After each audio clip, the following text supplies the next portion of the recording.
A few weeks ago, I came home after work and started to connect with Nicole about how each other's days were. And as we were talking, I was distracted by the TV on in the background that had some sci-fi movie on that I'd never seen before. Now, in this scene, a science professor and a research assistant are in a dark room with a projector displaying images of our galaxy. Now, I'm a sucker for anything space, so I'm totally in.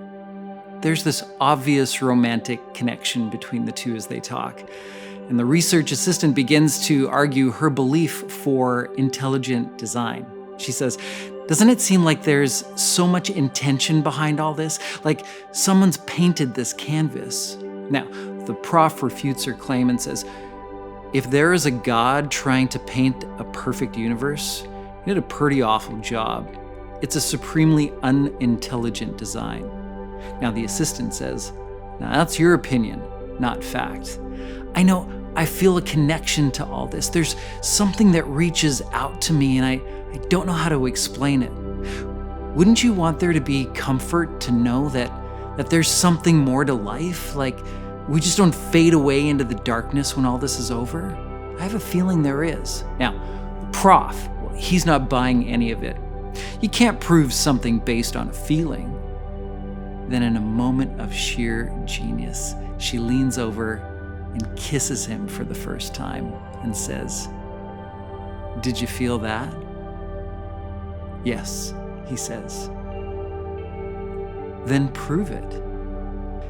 There are ample amounts of facts that can prove people, places, and biblical events are true. But far greater is the personal journey that happens when you discover the lengths that God would go to show his love.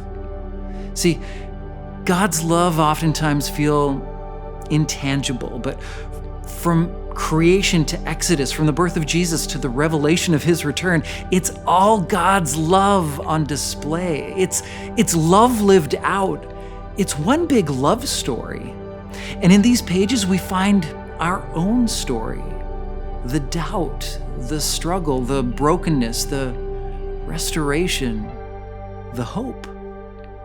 Our story can be found in God's story.